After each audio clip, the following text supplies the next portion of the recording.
Welcome.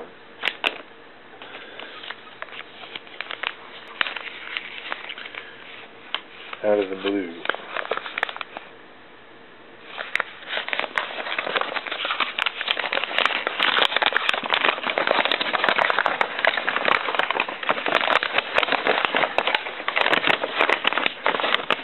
Number 73. So I realized that any type of philosophy or worldview like this should be encapsulated in a phrase. Like, what does, if you boil it down, what am I saying? And I came up with it. Neo-Swedenborgianism. Non-existence doesn't exist. Now this is kind of a bit of a little trap, because now, well, first of all, here we are on this planet, here we are on this earth, you and I, alive as we speak right now, and we didn't really choose this life. At least not in our conscious memory, we didn't choose the life. But we're here nonetheless. And so, we didn't choose to exist. Some people might say we choose to continue to exist. We could end our existence. But, as Shakespeare said, to sleep and perchance to dream, right? We don't exactly 100% know that death is an end, and to the Neo-Swedenborgianist, death is not an end because non-existence doesn't exist. And it also puts the burden of proof on the person who's going to try to prove that non-existence exists. But I also wanted to respond to something another guy said. Jason said, because we talk about the near-death experience and people talk about having physical feelings, like they have a feeling of touch, and all the senses are still existent. And he said he doesn't understand how that could happen. How could that be that you have a sense of touch and a sense of feeling when you don't have a body? And he also said he doesn't know why there would be such a thing, because we have this life now. Why would there be another life? And my answer is,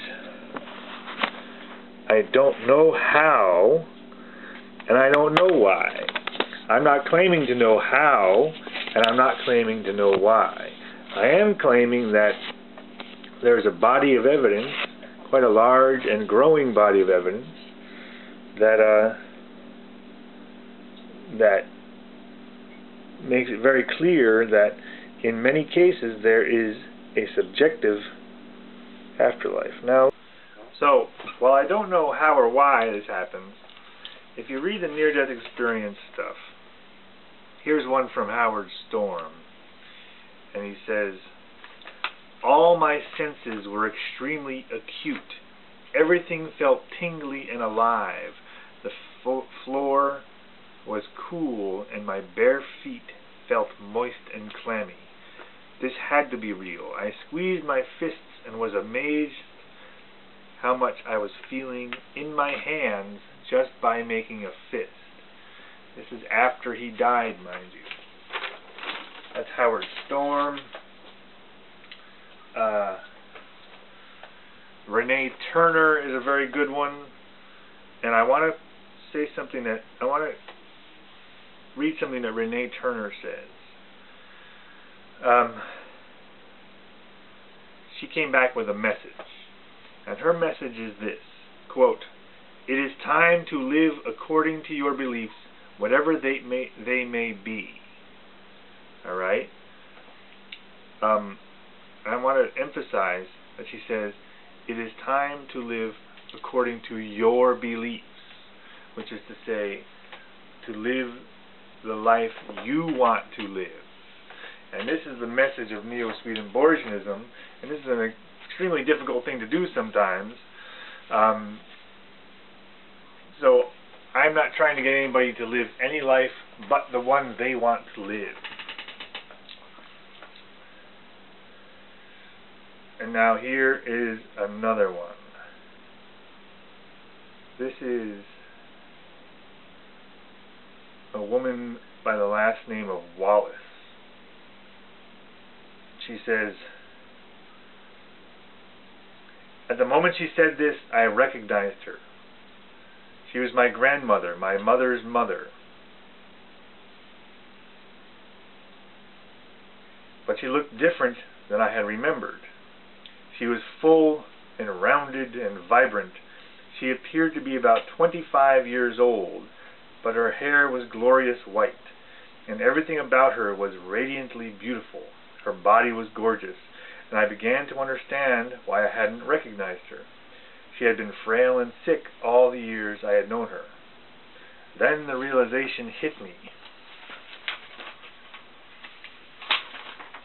Grandma was dead. She had died a couple years before, and I thought, if she's dead, then what am I doing here?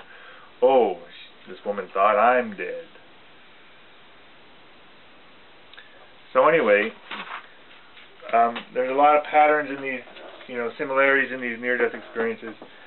Being greeted by a loved one. This Renee Turner is met by her grandfather.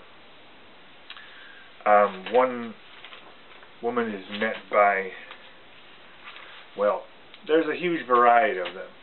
Basically, they say whoever would be the most perfect person to meet you, that's who meets you.